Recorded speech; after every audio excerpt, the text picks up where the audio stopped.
नमस्ते विद्यार्थियों, हमें पत्र लिखने के लिए एक प्रश्न दिया गया है। सबसे पहले हम प्रश्न समझते हैं, उसके बाद उत्तर कैसे लिखना है यह समझेंगे। प्रश्न है, वक्तृत्व प्रतियोगिता में प्रथम स्थान पाने के उपलक्ष्य में आपके मित्र सहेली ने आपको पत्र भेजा है, उसे धन्यवाद देते हुए निम्न प्रारूप में पत्र लिखिए। अर्थात हमारा जो पत्र होगा वह धन्यवाद के रूप में लिखा जाएगा। हमें हमारे पत्र में धन्यवाद किसको करना है? हमारे मित्र या सहेली को। धन्यवाद करने का कारण क्या है? हमारे मित्र या सहेली ने हमें पत्र भेजा है। अब उसने हमें पत्र क्यों भेजा है? हमारा वक्तृत्व प्रतियोगिता में प्रथम स्थान आया है। वक्तृत्व अर्थात भाषण या एलोक्यूशन कंपटीशन। पत्र किसे लिखना है और पत्र लिखने का कारण हमने समझा। अब पत्र लिखते हैं। पत्र की शुरुआत दिनांक से होनी चाहिए। दिनांक लिखने का तरीका प्रत्येक विद्यार्थी का अलग होगा। कोई इस तरह से दिनांक लिखता होगा, कोई इस तरह से, तो कोई इस तरह से। आपका जो तरीका है उस तरह से दिनांक लिखना, परंतु यह याद रखना जो अंक हम लिखेंगे वह हिंदी में ही होने चाहिए। अगर इंग्लिश में अंक लिखोगे तो आपके नंबर्स कट होने की संभावना अधिक है। पत्र में दिनांक यह शब्द लिखने की कोई ज़रूरत नहीं। और हाँ, हम जो भी लिखेंगे वह मार्जिन को टच करके ही लिखेंगे। ऐसा नहीं है कि टच करना मतलब इस तरह से टच करना। मेरे कहने का मतलब यह है कि मार्जिन और आप जो लिखोगे उसमें इतना अंतर न हो। दिनांक के बाद हमें संबोधन लिखने के लिए कहा गया है। संबोधन में हम प्रिय, आदरणीय, पूजनीय, पूज्य इस तरह के संबोधन इस्तेमाल करते हैं।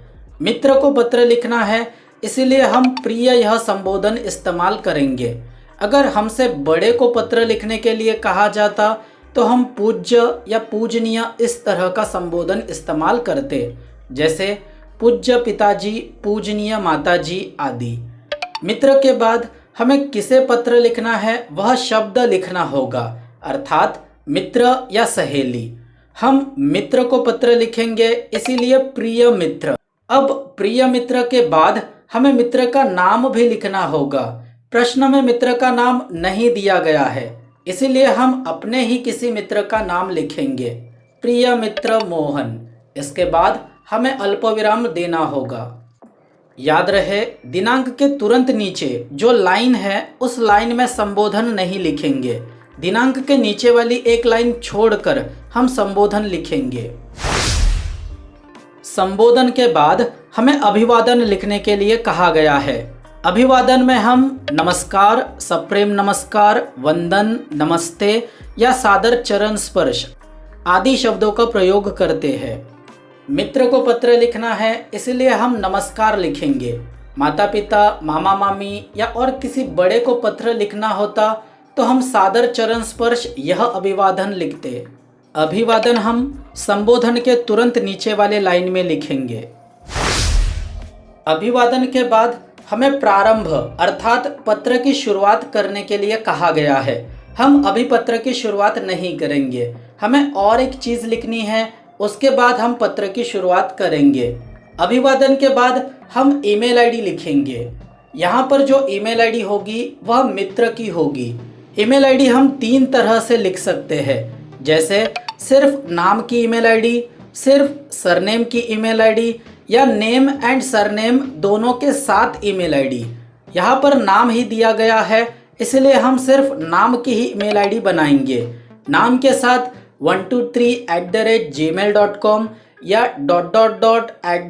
@gmail.com इस तरह से कुछ एक्स्ट्रा लिखने की कोई ज़रूरत नहीं।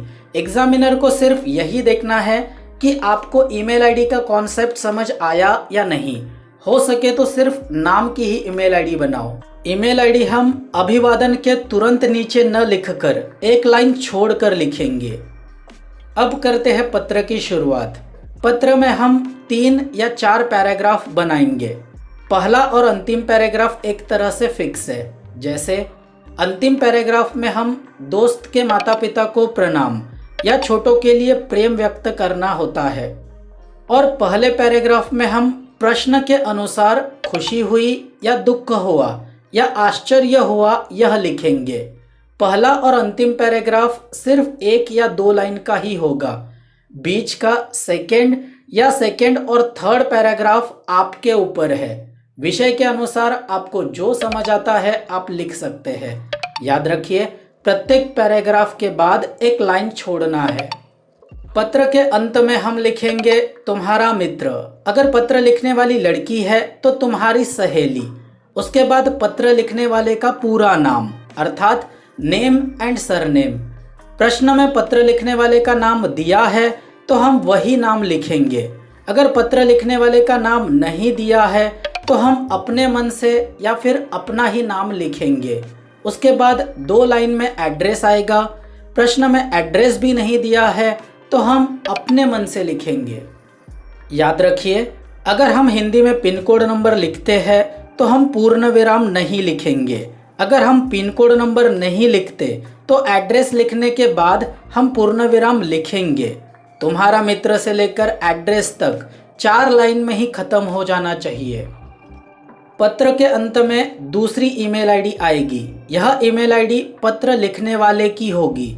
हमारा पत्र लिखने वाला व्यक्ति राजेश वाघमारे है। हम सिर्फ नाम की ही ईमेल आईडी बनाएंगे, इसीलिए rajesh@gmail.com। मैं उम्मीद करता हूं कि आपको यह वीडियो ज़रूर सहायता पहुंचाएगा। फिर भी अगर कोई शंका हो तो हमें कमेंट्स करके ज़रूर बताइए। वीडियो में दी गई जानकारी उपयोगी लगे तो वीडियो को लाइक ज़रूर कीजिए। यहाँ तक वीडियो देखने के लिए धन्यवाद।